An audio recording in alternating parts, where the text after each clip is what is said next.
कुछ महीनों पहले नेपाल के रिमोट एरिया में 9000 फीट ऊंचे पहाड़ की चोटी पर ये हॉस्पिटल कुछ ऐसा दिखता था।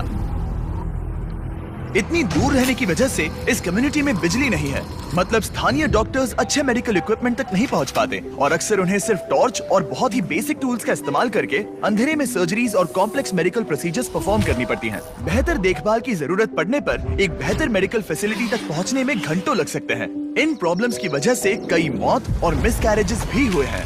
तो हमारे long term partners give power, जिनके साथ हम अपने पिछले 3 बीस फिलैंथ्रोपी वीडियोस में काम कर चुके हैं, उन्होंने डैन और डैरेन को इस समस्या का हल ढूंढने में मदद करने के लिए खोलोग्विन की यात्रा पर चलने को कहा, जहां उनका धूमधाम से स्वागत किया गया पृथ्वी पर सबसे खूबसूरत जगहों में से एक में। पहली सुबह डैरेन की मुलाकात संजय नाम के एक स्थानीय गिव पावर इंजीनियर से हुई, जिसने उसे नीरा के बारे में एक दुखद कहानी सुनाई। उस गांव की एक महिला जिसने ठंड के मौसम में मेडिकल फैसिलिटीज और इक्विपमेंट की कमी के कारण अपने बच्चे को खो दिया था। उसे सबसे करीब के बर्थिंग सेंटर तक बारिश में चल के जाना पड़ता था और क्योंकि बर्थिंग सेंटर दूर था, इसलिए वो सेंटर तक नहीं पहुंच सकी और उसे बच्चे को खोना पड़ा। और सरकारी फंडिंग की कमी के कारण इस अस्पताल को कम से कम 2030 तक बिजली नहीं मिलेगी। अगर अस्पताल अच्छी बर्थिंग फैसिलिटी के साथ चालू होता तो फिर मामला पूरी तरह से अलग होता। डैरेन जानते थे कि हमें जल्दी कुछ करना होगा ताकि ऐसा दोबारा ना हो, तो वो मेलिसा से भी मिले, ग्रीन प्रोग्राम की फाउंडर, जो इस विशाल प्रोजेक्ट को पूरा करने में मदद करने के लिए ढेर सारे स्टूडेंट्स और वॉलंटियर्स को लेकर आई। जब मैं छोटी थी, मैं मलेशिया में अपने परिवार से मिलने गई। वहाँ मैंने पहली बार समंदर देखा और समंदर तट से जुड़ी चट्टानों को देखा और तब मुझे पहली बार यह एहसास हुआ कि अगर हमें लोगों को प्रकृति की खूबसूरती दिखाने का मौका मिले तो ऐसा करके हम उनके अंदर ऐसा भाव जगा सकते हैं कि जिनसे वो भी प्रकृति की रक्षा करना चाहे। तो हमने अनिवार्य रूप से दुनिया भर से ऐसे छात्रों को लिया है जो सच में अच्छा प्रभाव डालने की परवाह करते हैं और आने वाली पीढ़ियों का परिचय दुनिया की खूबसूरती के साथ कराने में सक्षम होना ऐसा तरीका है जो वाकई में दुनिया को बेहतर जगह बना सकता है। संजय और मेलिसा से मिलने के बाद डैरेन काम करने के लिए और भी ज्यादा इंस्पायर्ड हो गए थे। हम सोलर पैनल्स और बैटरीज लगा रहे थे ताकि अस्पताल को बिजली मिल सके। साथ ही इस कम्युनिटी की सेवा के लिए हम उन्हें इक्विपमेंट्स दे रहे थे, जिससे एक सेफ और मॉडर्न बर्थिंग सेंटर बन पाए। ठीक है, हम पहले दिन के लिए तैयार हैं। 3, 2, 1 टीम काम पर लगने के लिए बेहद एक्साइटेड। ये कंप्लीट करने के बाद हम यहाँ पर खोदेंगे। चलो चले। पहले दिन के अंत तक टीम सारी खुदाई और वायरिंग का काम पूरा कर चुकी थी। Your future? लेकिन इस गांव के लोगों के बारे में कुछ तो बात है। उनकी प्रामाणिकता, उनके दोस्तानेपन और उनके खुलेपन ने मुझे कुछ ही दिनों में ऐसा एहसास करवाया जैसे मैं उनके परिवार का ही हिस्सा हूँ। जैसे ही हम इस घर की ओर बढ़े, कोई अंदर भागा और उसने आग जलाई और वहाँ से धुआं निकल रहा था। हमें नहीं पता कि क्या हो रहा है, लेकिन वो हमारे लिए चाय बना रहा था। ये अदरक वाली हिमालयन काली चाय है और मैंने अपनी पूरी जिंदगी में इससे बढ़िया चाय कभी नहीं पी। यही यहाँ की संस्कृति है। ये लोग वाकई में बहुत काइंड और वेलकमिंग है और हम जहाँ भी जाए वो हमारा ख्याल रखना चाहते हैं। उन्होंने हमारे लिए अपने घरों के दरवाजे खुले रखे हैं। इन्होंने हमें रहने के लिए एक कमरा दिया ताकि डैन और मैं यहाँ आराम कर सकें। लेकिन कंस्ट्रक्शन शुरू होने के कुछ ही समय बाद डैन बीमार महसूस करने लगे। मुझे बहुत ज्यादा बीमार महसूस हो रहा है, तो मैं पास ही के अस्पताल में चेकअप करवाने जा रहा हूँ। इसका मतलब वो खुद ही एक्सपीरियंस कर पाएंगे कि इलाज करवाने के लिए इतनी दूर जाना कितना मुश्किल होता है। जैसा कि आप देख सकते हैं, यहाँ पर सब कुछ लॉक्ड है और ये कड़वी सच्चाई है। अगर आप आसपास के किसी गांव में गंभीर रूप से बीमार हैं, तो आपको अपने सबसे नजदीकी हेल्प सेंटर पहुंचने के लिए भी 7 घंटों की यात्रा करनी पड़ेगी। खुशकिस्मती से वहाँ पर एक नर्स थी जो उनका चेकअप कर पाई। ये है कारुणा, जो स्थानीय कस्बे खोला गाँव में एक नर्स है। ये मेरी चेकअप करने आई है। लेकिन क्योंकि बिजली नहीं है, इसीलिए वो सिर्फ बेसिक चेकअप ही कर पाई। वो इस नतीजे पर पहुंची कि डैन की तकलीफ है गाटी। हाँ, मुझे गाटी हुआ है, जो एक दुर्लभ नेपाली बीमारी है। दरअसल ये मामूली सर्दी जुकाम है। लेकिन इतने बड़े कम्युनिटी के लिए अक्सर इससे भी ज्यादा सीरियस केसेस होते हैं, जिनके लिए इमीडिएट और कॉम्प्रिहेंसिव ट्रीटमेंट की जरूरत होती है, जो कि अवेलेबल नहीं है। इस प्रोजेक्ट पर सब कुछ निर्भर था। टीम पहले से ही दबाव महसूस कर रही थी, इसलिए जब तक डैन आराम करता, टीम ने काम जारी रखा।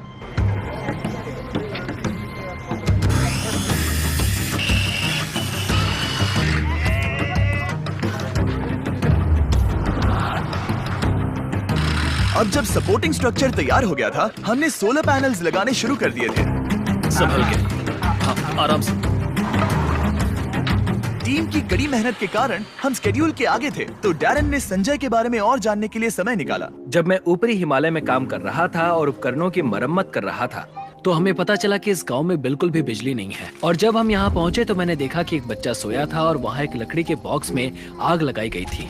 और मेरे दिमाग में अचानक आया कि इस तरह के उपकरण हम भी बना सकते हैं। और उसके बाद मैंने यहाँ नेपाल में एक टीम बनाई और फिर हमने एक बेबी वार्मर बनाया, और हम इसे नेपाली में न्यानो न्यानी कहते हैं, जिसका मतलब है एक गर्म बच्चा। न्यानो नानी इतनी सफल हुई कि इसने यूएसए में पीपल्स चॉइस अवार्ड जीता। मुझे लगता है कि ये मेरे लिए एक सपने के सच होने जैसा है, क्योंकि मेरा लक्ष्य इस तरह के वार्मर का निर्माण करना और लोगों को जागरूक करना कि इस तरह के रिमोट एरियाज में हॉस्पिटल्स का क्या महत्व है। सिंपल मेडिकल इक्विपमेंट से जान बच सकती है, ये समझने के बाद डैरन ने 10 और बेबी वार्मर्स खरीदकर संजय को सरप्राइज किया, जिन्हें वो इस तरह के बाकी कम्युनिटीज को डोनेट कर सके। संजय, मैं तुम्हारे पास से 10 और बेबी वार्मर्स खरीदना चाहता हूँ, और तुम इन्हें जिस भी हॉस्पिटल या कम्युनिटी में बांटना चाहते हो वहाँ बांट सकते हो। तुम्हारा बहुत बहुत शुक्रिया डैरन, ये मेरे और मेरी टीम के लिए बहुत मायने रखता है। Thank you so much.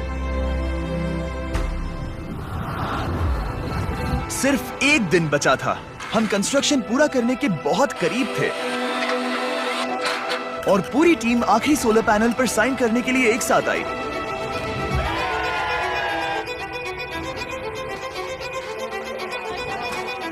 और डैरन को आखिरी बोल्ट टाइट करने का सम्मान मिला। हमने मिलकर बिना बिजली वाली इस टूटी हुई बिल्डिंग को पूरी तरह से एक अस्पताल में बदल दिया, जो इस कम्युनिटी के 16,000 से अधिक लोगों की सेवा करेगा। मैं इस बात का बहुत आभारी हूँ कि हम यहाँ आ पाए और उन्हें एक उपहार दे पाए जो इन लोगों के लिए और आने वाली इनकी पीढ़ियों के लिए एक सार्थक बदलाव लाएगा। अब रात होने के करीब है और समुदाय को सरप्राइज करने का समय आ गया है। मुझसे और इंतजार नहीं हो रहा। पहली बार लाइट को जलती देखने के लिए पूरा गांव अस्पताल के यहाँ इकट्ठा हुआ। सब लोग तैयार हैं? 3, 2, 1।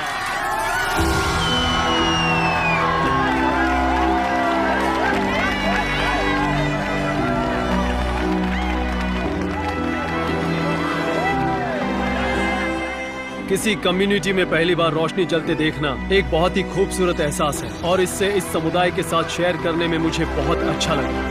अगली सुबह संजय ने नीरा को वापस अस्पताल बुलाया ताकि वो उसे अपने बेबी वार्मर्स के साथ सभी नए इक्विपमेंट्स भी दिखा सके। आज उसके अंदर एक उम्मीद जागेगी कि जिस दौर से वो गुजरी उससे किसी और को कभी गुजरना नहीं पड़ेगा। वो इस बर्थिंग फैसिलिटी के लिए बहुत खुश है। आखिरी सरप्राइज से पहले मैं इस वीडियो के स्पॉन्सर्स को थैंक यू कहना चाहता हूँ। दुनिया का सबसे टेस्टी स्नैक, नहीं फीस्टेबल्स नहीं, केलॉग्स। सिर्फ अभी के लिए क्योंकि वो हमारी मदद कर रहे हैं। आज से 31 जून 2024 तक केलॉग्स माइनक्राफ्ट के साथ मिलकर आपको इस तरह के exclusive character creator items free में दे रहे हैं, जैसे कि एक कैमल हैट, एक एक्सोलॉटल हैट और एक cherry blossom dress. In game इस्तेमाल करने के लिए केलॉग्स सीरियल के स्पेशली मार्क्ड बॉक्सेस को खरीदने पर, जैसे कि ये Kellogg's Froot Loops, frosted flakes, Apple Jacks और कॉर्न पॉप्स। गोल है तीनों कैरेक्टर क्रिएटर आइटम्स को जमा करना, और इस सब के साथ साथ माइनक्राफ्ट और केलॉग्स ने आर्बर डे फाउंडेशन के साथ पार्टनरशिप की है। आर्बर डे वही फाउंडेशन है जिसकी मदद से हम टीम ट्रीज बना सके, और वो यूएसए में जरूरत के कारण 2.5 लाख पेड़ लगा रहे हैं। ये कमाल की बात है। और जानने के लिए डिस्क्रिप्शन में दिए गए लिंक पर क्लिक कीजिए, सारे टर्म्स और कंडीशंस देख लेना। ओके फीस्टेबल्स, इसके लिए माफी चाहता हूँ, लेकिन लोगों की मदद के लिए करना पड़ता है। थैंक यू केलॉग्स वीडियो को स्पॉन्सर करने के लिए। अब वीडियो कंटिन्यू करते हैं। संजय से बात करने पर हमें पता चला कि भले ही वो नेपाल से हैं, लेकिन वो कभी एवरेस्ट पर नहीं गया, और इस विशाल पर्वत को देखना हमेशा से उसका सपना रहा है। इसीलिए आखिरी सुबह हमने उसे एक सुनहरे मौके के साथ सरप्राइज करने का फैसला किया। हम एवरेस्ट के इतने करीब आए हैं तो वहाँ जाना तो बनता ही है। हम संजय को एवरेस्ट पर वहाँ तक ले गए जहाँ तक हेलीकॉप्टर हमें ले जा सकता है। हवा की कमी के कारण डैरन, डैन और संजय वहाँ सिर्फ 2 मिनट ही बिता सके, क्योंकि उसके बाद उन्हें ऑक्सीजन की कमी से हाइपोक्सिया हो सकता था। डैरन और मैं आज तक कभी एक साथ इतनी ऊंचाई पर नहीं आए हैं। मुझे तो यकीन ही नहीं हो रहा। एवरेस्ट को देखकर संजय भावुक होकर अपने घुटनों पर आ गया। मैं बहुत खुश हूँ। यहाँ आना मेरे लिए एक सपने की तरह था। और एक बार फिर से मैं हमारे पार्टनर्स गिव पावर और ग्रीन प्रोग्राम को ये सब के लिए शुक्रिया करना चाहूंगा। ऑब्वियसली ये प्रोजेक्ट बनाने में बहुत मेहनत लगी, तो अगर आपको इसके बारे में और जानना है तो डैन ने इसका बिहाइंड द सीन्स वीडियो बनाया है, जिसका लिंक डिस्क्रिप्शन में मिल जाएगा। 20 फिलैंथ्रोपी शूट्स पर पर्दे के पीछे ये सब होता है। मजे करो। इसे ऐसे क्लैप करो, समझे? मैंने देखा है कि आप वीडियो खत्म होने से पहले ही चले जाते हो, तो इस बार बैकग्राउंड में कैट वीडियो चलेगा। ताकि मैं बोलता रहूं और आप बस सुनते रहे। इस वीडियो से आने वाला एड रेवेन्यू और जनरल रेवेन्यू दोनों का 100% बीस फिलैंथ्रोपी को जाता है। तो इस वीडियो को देखने से ही आप लोगों की मदद कर रहे हैं। प्लीज जाकर और वीडियोस देखो और अभी के अभी सब्सक्राइब करो, या तुम्हें लोगों की मदद नहीं करनी।